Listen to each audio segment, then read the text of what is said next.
The broadcast is now starting. All attendees are in listen-only mode. Hi everyone, thanks for joining us on our PTP 820 Field Experiences webinar. With us is Dave Hensley, and if you have any questions, feel free to type them into the text box on the right, and we will get to them as the presentation goes on or at the end. So without further ado, here's Dave. Thanks, Colin. This is David Hensley. I'm an engineer with Cambium Networks. Some of you who have taken our PTP 820 training might have met me. I've taught portions of the basic class and the advanced class. So if you've attended those, welcome back. We've got some interesting information for you. So if you could go to the next slide. So most of you probably know who Cambium Networks is. Let me just cover this real quickly. We've been around for 5 years. We were formerly part of Motorola. We've got lots of nodes. We do both point-to-point, point-to-multipoint, industrial Internet of Things, and also Wi-Fi. Next slide. You can follow us on social media. My personal preference is LinkedIn. LinkedIn is real. You can find me on LinkedIn. Just look me up. And you can see the other sites here. Next slide. So most of you probably know about the forums we have as well. If you're experiencing difficulties or if you want more information about products before you buy, you can go to these forums or community and see forums, a knowledge base. You can see people's stories that they've shared, and you can also give us ideas that you'd like us to think about. The forums, there's a specific one for PTP 820. I monitor it, so you'll see me active on it along with other Cambium Networks engineers. The knowledge base is where we put generic information about certain interesting topics.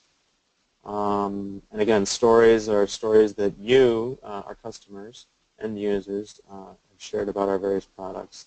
And if you've got an idea or if you've got a pet peeve or if you think the product should do something differently, you can post it there, and then we will take a look at it and give you feedback as to when we plan to implement that. As you can see on the slide, we're talking about products, network planning. We support multiple languages, and we also talk business issues as well. It's not just a Q&A between Cambium Networks and customers. We also get lots of discussions between customers as well. So please have a look and see what you think. Next slide. So here's what we're going to talk about. We've gotten a lot of calls about the following issues. So what we hope to do is prevent those calls and answer questions about received signal level, cross-polarization, isolation, if you're running an XPIC link. We're going to talk about investigating mean square error issues. And then we're still getting a lot of questions about activation key violations. And I'm going to explain to you the most common reasons why you're going to see those license key or activation key violations. So let's dive into to received signal level. Next slide. All right. Question from a customer. Help! The RSL doesn't match Link Planner's estimate. What I'm seeing is a received signal level doesn't match what Link Planner is telling me. Well, you need to be careful, first of all. The Link Planner install report that you have created may be different from the Link Planner performance summary that you plan with. So if you're like me, you bring your laptop to the site during an install, and you're looking at the received signal level during installation mode, and you've got Link Planner fired up, and it's like, wait a minute, these don't match. Well, you need to be really careful. Here's the general idea. Some of our products in both the unlicensed and licensed space have what's called an alignment mode. And what is done in alignment mode is the radios are put into their lowest modulation mode and their highest transmit power. And what this does is greatly improve the probability that the link will come up quickly. So with the lowest modulation mode, you've got the best receiver sensitivity, and you're also using the highest transmit power, and so that's going to cause your link to come up quickly.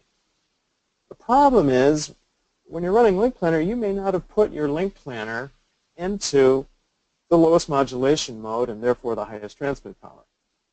So what you need to do is, first of all, plan the link as if you were in alignment mode. And what you do is you set the modulation mode for QPSK, you turn off Adaptive Transmit Power Control, or ATPC, and you take a look at the transmit power. And this is when you would note the transmit power and the received signal level. And you generate that alignment install report. So that's what I'm going to call the alignment install report.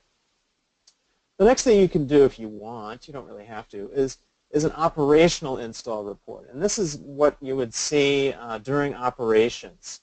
And this is where you would set the Link Planner parameters such that, okay, I've got adaptive coding and modulation set, I've enabled ATPC, I'm running various modulation modes, minimum, maximum, and so forth. And you'd call that the operational install report. You don't really have to do that. You can just, if you've got Link Planner running on your laptop while you're doing the install, you can see that when you take it out of alignment mode, it'll, everything will settle down. You'll see those values. The key thing here is set Link Planner, configure the link as if you were installing it. Put it in QPSK, turn off Adaptive Transmit Power Control, and note the transmit power. You need to be careful here because what Link Planner is going to do is set the transmit power such that the maximum received signal level is not exceeded. What does that mean? Well, just as if I were to start shouting, you'd be hard to hear me. You don't want to saturate the receiver, and so the maximum received signal level for PTP 820 is minus 30 dBm. And so what Link Planner does is it sets that transmit power such that the received signal level will not go any higher than that. That's why you want to be careful and make a note of that transmit power and the received signal level. If you've got a long link and you're running minus 35, minus 40, you'll be fine. You don't have to worry about that. Let's talk about install. So next page. During install, you want to remember, oh, did we skip a slide? Let's go back. Let's see. Yeah. So during the installation, you want to use the Link Planner alignment install report. And you want to configure the link as per that alignment install. So how do you do that? Well, you want to go into Radio, MRMC, Symmetrical Scripts, FCC. This is assuming we're in the United States. Apologies for everyone in the rest of the world. If you've done this before, you'd realize, yeah, I'm going to go to a slightly different area. The important thing to note here is you're going to select the fixed modulation mode, and you're going to select QPSK. And what it's called in the radio is 4QAM. That's the same thing as QPSK. Under the radio parameters, you're going to turn off Adaptive TX Power Admin, so you're going to disable that. That is different from ATPC. What that does is disables adaptive coding and modulation with adaptive transmit power. Don't worry about that right now. Look at the transmit level. You should set it as per the Link Planner's maximum power or put it to the maximum power. And then finally, under the radio ATPC, local ATPC admin, disable that, and that turns off ATPC. Now you're ready to start aligning the antennas. And so you would do this at both ends. You would choose your alignment method. Some people start at one end, they go to the other end, and they kind of lock it down halfway, and then they come back to the first end, and they'll do some micro adjustments, and they'll lock down both ends, and they'll call it a day. Once your received signal level is greater than the predicted received power that Link Planner shows you, your antenna is aligned. Next slide. While you're aligning this, remember that your antenna pattern is three-dimensional. When you dig up the CommScope or radio waves antenna patterns, what you'll get is a picture in 2 dimensions. You'll get an azimuth and you'll get an elevation. Typically, they are symmetrical, so they look very similar. But you need to remember that this antenna pattern is three-dimensional. It's not two-dimensional. So what does that mean? Well, the next slide is going to make it very clear. We're not going to go there just yet. What it means is you can't just simply, when you're up there, scan left to right, and then find the maximum received signal level, then scan up and down, find the maximum received level, and then call it a day. This might land you at a maximum RSL level, but it might be 10 to 12 dB less than the link's maximum, or what Link Planner is telling you. So, you know, if Link Planner is telling you you should receive minus 35, by golly, you can't just scan left and right, up and down, and if you can't get it, you can't get it. No, you need to be able to get minus 35. These links are line of sight, and this should be achievable. Bottom line, don't use the X pattern to find the antenna's maximum, or the RSL maximum. Some suggestions. I've talked to some installers who just are incredibly quick. I'm absolutely amazed whenever I work with them. You know, they get up on the tower and they start alignment, and you know, a minute or two later, okay, how's that? It's crazy. I said, how do you guys do this? He said, well, we use your install report. And what we do is the install report from Link Planner provides a tilt angle, a bearing, a magnetic declination. They write all that stuff with a Sharpie right on the antenna. That antenna is, you know, high up in the air. No one's ever going to see this writing, but they write it big so that the installers can see that. They also use a compass, and they point the antenna before they start, you know, even reading received signal levels. So that's just a hint from an expert antenna aligner. Thirdly, scan in a grid pattern. So you're not going to use an X pattern, you're going to use a grid. And we'll go to the next slide, and this will hopefully explain why. Next slide. All right. This is a highly, highly exaggerated picture of an antenna pattern. Now, why do I say highly exaggerated? Well, if you look at the two-dimensional pattern on the lower left, what you see is a main lobe that is 10 to 12 dB above a secondary lobe. So that center lobe would really be sticking way out into the screen. So we've kind of squished it down a little bit. But you can see, hey, if I just scan left to right along that red line and I find the max, yeah, there it is. And then I scan up and down on the blue line, yeah, there it is. There's my max. And oh, look at that. I'm now aligned on a secondary lobe, and that's not where you want to be. You're probably, again, 10 to 12 dB down. And what you need to do is continue scanning in a grid pattern so that you can find that main lobe. Next slide. All right.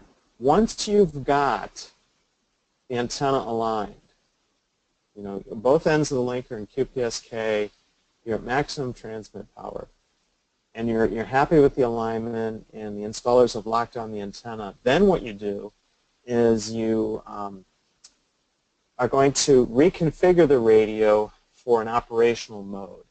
And this is where you would use an operational install report, and you would go in and select the script that you're going to run, and so you can follow down through this. And you would select your maximum and minimum modulation modes. You might select adaptive coding and modulation. You might leave it at fixed. You're going to go under radio parameters, change the transmit level, and then if you want ACM with adaptive transmit power, you're going to enable that. And then finally, if you want ATPC, you're going to enable that. Let it settle down for a little bit, and then finally, you should observe the RSL greater than or equal to your predicted received power, again, comparing it to this operational install report. So when you have Link Planner running it in the operational mode, the RSL should match. When you have Link Planner running in install mode and the link is in install mode, those should match as well. Next slide. All right, the next topic we have is XPI issues. So let's just talk about XPI for a little bit. XPI stands for cross-polarization isolation. What we're looking at is how much horizontal signal appears on the vertical receiver, how much vertical signal appears on the horizontal receiver. So notice, we're talking about two transmitters and two receivers. This is an XPIC link, or cross-polarization interference cancellation. We're running a 2+0 link, which is supported on the C and the G. I can't remember if it's supported on the S. I'll have to check Link Planner and find out.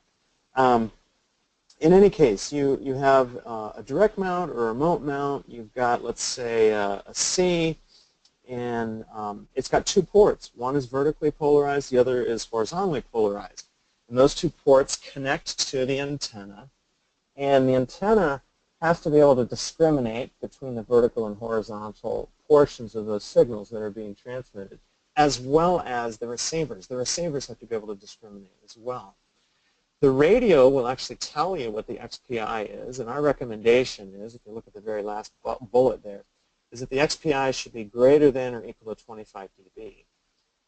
If you don't trust the radio for some reason, what you can do is confirm this with the following procedure. What you'll do is start with a link where both ends are transmitting and both polarities are transmitting. What you'll do is mute the far end vertical transmitter and then take a look at the received signal level on horizontal and vertical. And that difference should be the XPI. So I've given you an example here. If I've got the far end vertical transmit muted, my local RSL on H is -30 and on V is -55, then my XPI is 25. So something you should make note of here.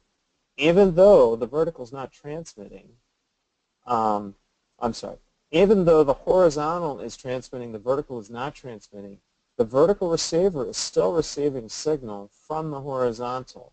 It's 25 dB down, so we should be able to discriminate, and we should be able to use that difference for our benefit. But just make a note of that. The other thing you can do is reverse the procedure. Turn the other ends vertical back on, mute the far end horizontal, and then you should see a difference between vertical and horizontal. Again, it should be greater than or equal to 25 dB. What if it's not? What do you do then? Next slide. Well, let's take a look at what's going on here.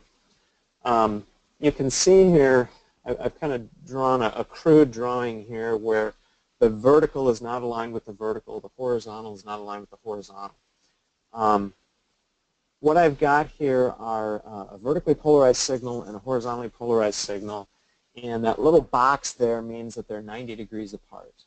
So at each end of the link, when you have a direct mount link in a circularly polarized dish like we offer, already your vertical and horizontal are built in 90 degrees. You do not have to align the vertical and horizontal so that they're 90 degrees apart. They're already set that way.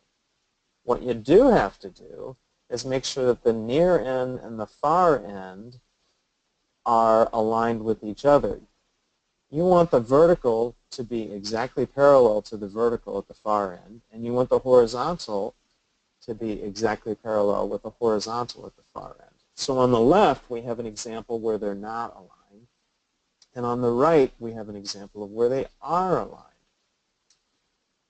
If you have a 6-foot or smaller antenna, what you can do to maximize your cross-polarization isolation is align the antennas using the previous procedure we talked about. And you're going to align those antennas for maximum received signal level. Then what you're going to do is slightly twist one of the link ends OMT kits. And you're going to do that while it's on the antenna. And what that's going to do is twist that antenna so that you have a maximum XPI. Now, there's another way you can do this that will greatly simplify things. Just use a level on each end of the link. So what you would do is, when you're putting the antenna up, and you're getting ready to align it, make sure that both ends are level, and that should align the vertical with the vertical, the horizontal with the horizontal. What do you do if you've got a larger antenna? And these larger antennas probably have separate feed horns. Well, then what you're going to have to do is follow the antenna manufacturer's instructions. You know, CommScope provides a set of instructions to ensure that you can get the V's aligned to the V and the H aligned to the H. And what it means is each one of the feed horns may have to be twisted slightly to get that alignment they need. Next slide. All right, we're on to our third topic. This is how to investigate mean square error issues, or what's going on with mean square error. So again, let's start off by defining mean square error. It's a measure of interference. Digital communications is all about guessing the received signal. When a signal is sent, there are portions of that signal that are known or agreed upon well in advance, so that when I'm receiving a signal, I can expect a certain power level and a certain location, if you will, for those signals to occur. And what I'm doing with mean square error is I'm measuring how far away I am, the received signal, how far it is away from a known portion of the signal. It's measured in dB. Values of -40 or around -40 are typical. If you get higher than -34 in some cases, that's a bad indication. -99 indicates that you do not have a link, that the modem is not locked. And again, if you have values that are much greater than -40 dB, you may have interference. Going back to the known signal and the received signal, look at this picture right here. I grabbed that from this raymaps.com. It was a good picture, I thought. So what have we got here? This is a picture of 4 QAM or QPSK. So those 4 blue dots on the left are the known signal. That's what I should be receiving. Well, what happens in the real world when I go through a channel, go through the atmosphere, might experience some attenuation, certainly. The received signal ends up, all over the map sometimes. However, in most cases here, that signal can be decoded. And you can see that as long as the signal falls into one of those quadrants, I can decode it error-free. And the mean square error is just a measure of how far away from that blue dot, one of those blue dots, the signals have arrived. And that's what mean square error is. So if I've got a mean square error problem, what do I do? Next slide. Well, we'll kind of boil it down to 2 things. You could have a self-interference problem, or you could have some sort of external interference. What you can do if you have a 2+0 link, you can mute one far-end transmitter at a time, and you can see if your MSE improves when one of them is muted. You might need adaptive transmit power control if you've got an MSE problem there. If your link traverses water or a flat surface, that may cause interference as well. And what you may have there are reflections. And what's happening is the main signal is arriving, and the reflected signal is arriving a little bit later. And the reflected signal is interfering with the main signal. And what you would see is a high MSE, and you may see great power fluctuations. The RSL may fluctuate as well. And what you may have to do to combat that is consider space diversity, where you have 2 antennas instead of 1. If you plan the link properly, you should already know that you need space diversity, but sometimes your separation may not be quite correct, and you may have to go back and look at the numbers. Take a look at your your performance statistics. There are performance statistics that you can graph, and you can look at the mean square error changing over time. And if, for example, the MSE is fine at night, but during the day it increases, you may have some other environmental considerations that you need to consider. So rain, fog, things like that that may be causing reflections. If you still have problems and you're not, muting the far end transmitters isn't really helping you out, go up to the tower and check your RF connections, check your waveguide, check your mediation devices to make sure that you don't have, say, water or any sort of metal inside the waveguide. You want to take a look at that. External interference. So mute the far end completely. And if your RSL doesn't drop below -90, when that far end transmitter is muted, you might have a problem with external interference. So somebody else may be transmitting there. And that is a case where you need to go back to your frequency coordinator and say, hey, I've got an issue here, can you help me out? And they can very quickly help you determine whether or not you have an external interference issue. Next slide. All right. So if none of the things we talked about so far are remarkable, in other words, if they're not doing it for you, if they're not, if that's not able to, if you're not able to root cause the problem, looking at those solutions, then what you can do next is try a radio loopback. And this is under Radio Diagnostics Loopback. You need to know that radio loopback is service affecting, so don't do this during the busy hour. If you have a need to send and receive traffic over this link, you will not want to do a radio loopback at this time. You need to pick a time when you can take the link out of service and make accommodations for the link through other means. This allows you to test one radio at a time. So one misconception we had was, hey, I've got this 4+0 link and I'm doing radio loopback and it's not, it's not helping me out. Well, the problem is you have to turn off all the radios on your link except the one that you're testing. So make sure that you have all the other radios muted except for the radio under test.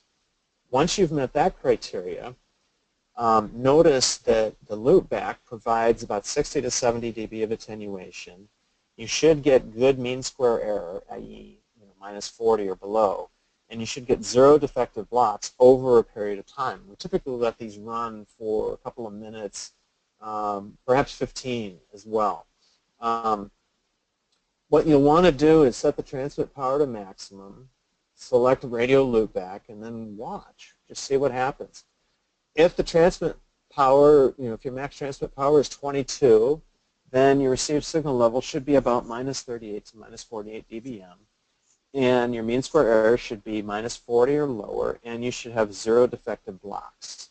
That's what you should see. If you don't see that, then we got to look at, well, maybe there's still some external interference, or maybe we have a hardware problem and we need to return the radio. Next slide.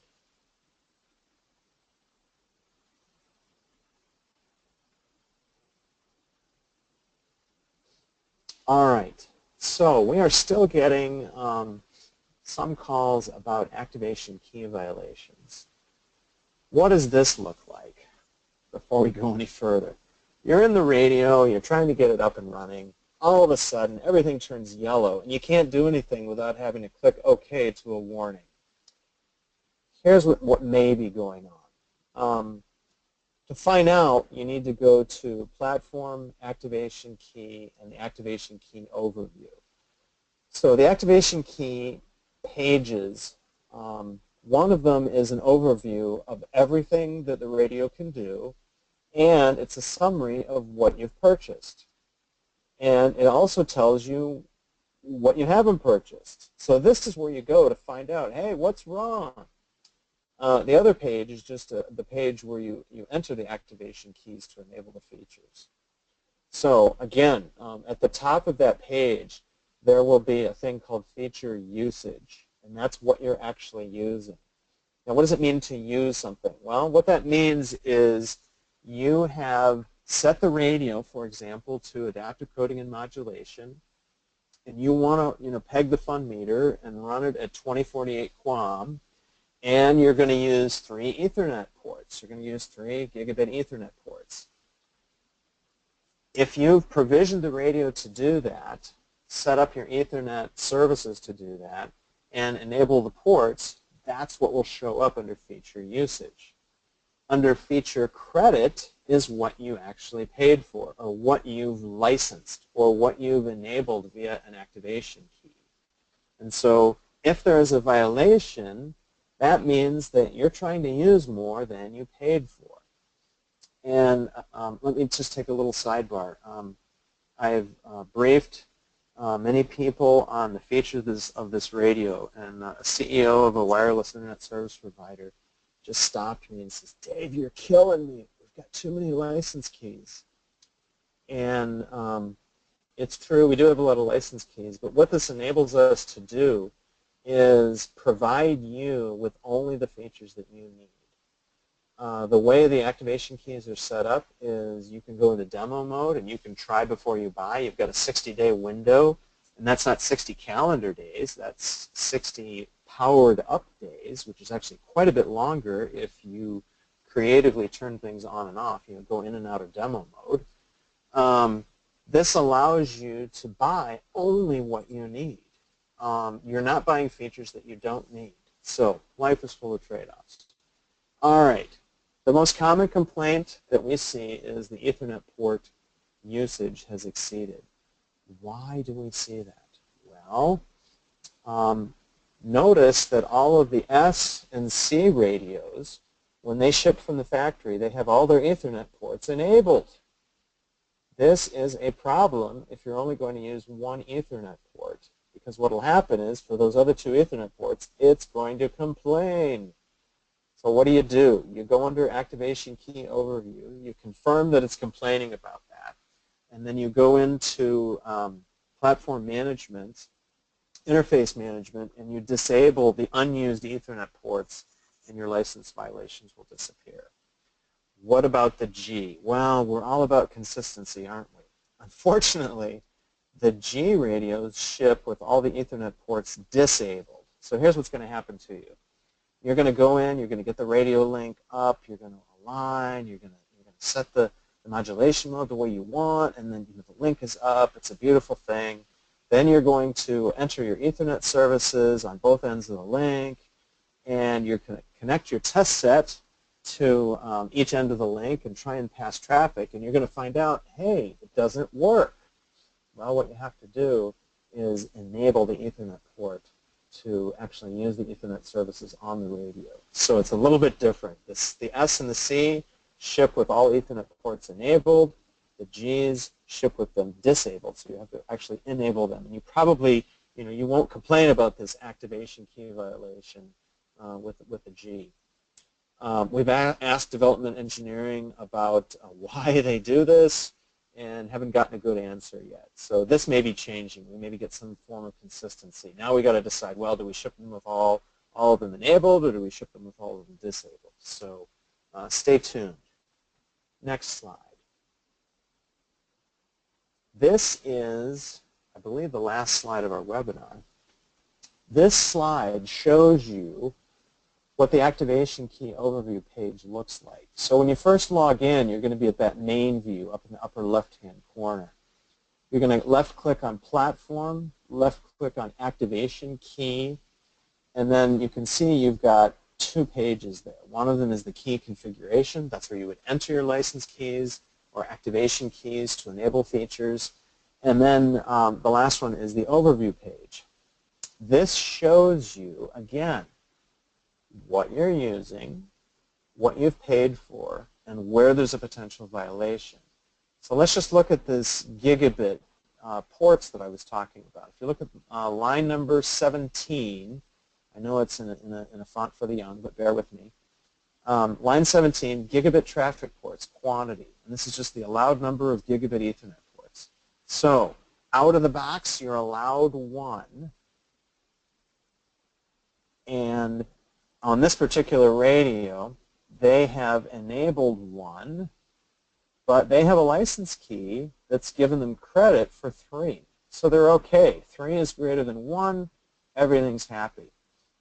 If they had tried to, if it were reversed, if they had tried to use 3, if 3 had been under the usage column and 1 had been under the activation-enabled key feature credit, then you would have a license key violation, and that would not say OK there. It would say violated or violation. And that's where you would need to go under Platform Management, Interface Manager, and disable 2 of the Ethernet ports, or put in a license key to enable those 2 activation keys, or enable those 2 Ethernet ports. I believe the next slide is the last one. Let's try it. Yes, so there we go. We've talked about RSL and how to install a link, how to maximize your received signal level. We've reviewed that the antenna pattern is 3-dimensional, and that we have to be very careful not to use an X pattern. We need to use a grid pattern when we're searching for the maximum RSL. We've talked about cross-polarization isolation, mean square error, and then finally license key violations. So, are there any questions? I haven't seen any, Colin. Have you? I have not seen any yet either. So if you have any questions, be sure to type them up real quick. Otherwise, you could always ask the questions on our community forum, and that is also where this webinar will end up going when it gets uploaded. So if you ever want to watch it again, you could do that. Oh, we have a question. Does being in violation affect the link traffic? Oh. That's a good question. It depends on the violation. It depends on the violation. I would need a more specific, I mean, okay, so what would I do if I fired up the link and I'm having difficulty getting rid of the link violations? I just can't figure this out. Well, the first thing you do is you put it into demo mode, and that gives you 60 days worth of usage for all the features before you need to put in that license key. So enable the demo mode so that you're not going to affect anybody, and the link will actually work. And then call customer support and get some assistance, and we'll get you online with some customer support people who can work through those license key issues.